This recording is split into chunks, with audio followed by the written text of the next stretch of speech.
Hello, buenos dias guys. For today's video guys, ito naman tayo pak. Oh, 'di ba? Entry number 1 guys. And kung may man, may 2, oh, 'di ba? Di pa talo tayo diyan.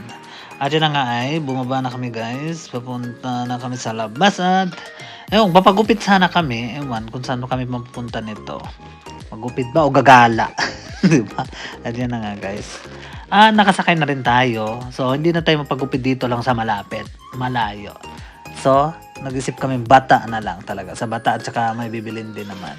So, diretso na lang kami ng bata. Bata na naman tayo ulit. So, may importante lang tayong bibilihin at saka pagupit, diba? Kasi dito wala namang mga Pilipinong pagupitan. So, doon sa bata, mayroong mga Pilipino doon tayo. Para medyo maayos naman yung gupit natin, guys. At yan na nga, nandito na tayo. Approaching Bata. So, yan guys. Andito tayo ngayon at titingin tayo ng kung ano mabili natin at saka pagupit na rin syempre. At nakikrave din ako ng pagkain na pares guys. Gusto ko kumain ng pares, yung nakikita ko lagi na sa vlog ni Diwata. Parang ang sarap-sarap ng pares ngayon. Try natin kumain ng pares kung meron ba. Dito tayo sa Batas, susubukan natin maghanap. Yan na guys, dito na tayo. So, Bata guys, yan, naglakad na kami. Daw na kami bumaba sa may kasi yung driver hindi na pumasok kasi dito may maraming sasakyan din. Tapos yan, din natin, ewan ko kung anong pangalan yan dyan. Yan, naglakad tayo. Tapos, dadaan din kami sa may, tawag doon. Dadaan tayo ng LBC. Titingnan namin yung drum. Kasi plano din namin Yan, tingin muna dito. Pak! Diba, outfit lang yan. Para ma-expose ang outfit. Yan, dumaan nga kami dito sa LBC. Tingnan namin yung, yung box. Box, ano ba tawag dito? Yung drum. Kasi last time bumili na kami ng box. So ngayon tingnan namin yung drum. Kaso nagdadalawang isip kami kasi maliit lang yung drum. Parang hindi talaga siya pwede guys. So box na lang tayo. At yan, dumaan nga kami dito sa tabi nito. Mayroon siyang Pilipinas supermarket man ganon. So tumingin kami dito kung anong pwede bang bilhin. At tiningnan din namin yung price dito. Kasi kung bibili tayo ng bagahe guys, dapat tumingin din tayo kung saan yung medyo mura at makakatipid tayo. Kasi syempre, marami ang bibili natin. So, titingin tayo dito ng presyo. Tapos, punta rin tayo sa ibang tindahan para makita natin kung magkapares. Kung mura dito, to balik tayo dito. Ganun lang yan. Kung saan mura, dun tayo, di ba? Para makasave, di ba? Be wiser sa pagpapadala, guys. Kasi maraming mga murang pwedeng bumili. Bilhan. So, yan na, guys. Nagutom na talaga kami. So, nandito kami ngayon sa Villaggio. Umakyat kami dito sa food court. Yan. Tingin nga kami kung saan kami dito pwesto. At kung anong namin, kung anong restaurant. Kasi sabi ko, gusto ko talaga kumain ng pares, guys.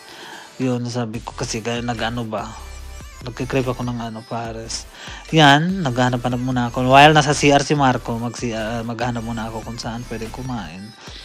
Yung naghanap ako. Kasi parang meron dito ako nakita sa may pasalubong, parang may pares. Beef pares nga lang talaga siguro dito. Siyempre naman tulad sa atin, mga may chacharong bulaklak na baboy, mga lechon, di ba? Mga crispy. So dito, bawal naman dito sa kingdom ng baboy. So, siyempre, tayo? Automatic na yun, guys. Beef tayo sa beef.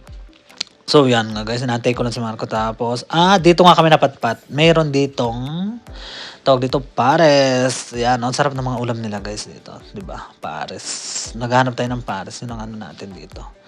Yun ang target natin. At yun na nga guys. Meron tayong nahanap na pares. Yun na nga, in-order natin pares. At saka At ito nga in-order ko pares. Yan, natapon patuloy. Napakadamak.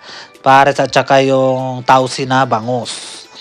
Yan, sa halagang 25 reals, guys. Meron na tayong isang rice, isang tubig, at 2 ulam. May sabaw pa. Yan, ito na yung niya.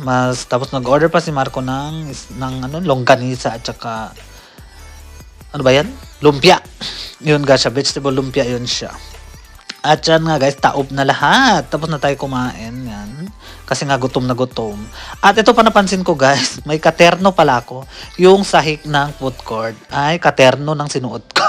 Diba? Sana all. At yan, dumiretso rin kami dito sa may cellphone. Kasi nagpalit ako ng screen. Ano ba yan? Screen protector. Kasi nakadalawa na atang basag itong screen protector na nilagay ko. Tapos binili ko pa isa sa noon peke.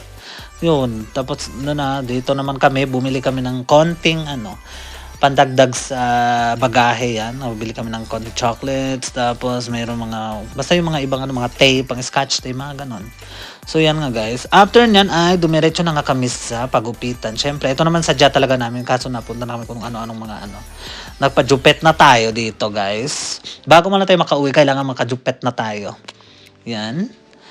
Syempre, pasumsum tayo dyan para makita yung panot ba na wala ng buhok sa O, diba si Marco maraming buhok. Ako, wala na talaga. O, kitang-kita nyo. Wala na. Kaya hindi ko talaga pinapaputol yung yung tawag dito, yung taas. Yan lang, trim-trim lang sa taas. Tapos sa gilid, pinatrim ko lang ngayon. Hindi ako nagpasatsat talaga. Kasi pandi halata masyado na kalbo na tayo. Gusto ko siya patubuin talaga sa may gilid para hindi na masyado halata na panot na tayo, di ba? Tapos, nagaano pa tayo dito, mag-trim. Tapos, dito na nga, lumabas na nga kami, guys. Tapos, nag-antay kami ng taxi. So, hanggang sa tayo. Muna tayo ng taxi. Tapos, makauwi na tayo sa bahay, guys. Kasi na rin eh, wala pa akong tulog. Tapos may pasok pa ako mamaya. Tapos, after ng para makatulog naman tayo kahit ilang oras lang. Kasi alas 10 may pasok ako. So, yan na nga, nakasakay na tayo. Doon lang, guys. See you. Salamat sa panonood. Love you, guys. Bye.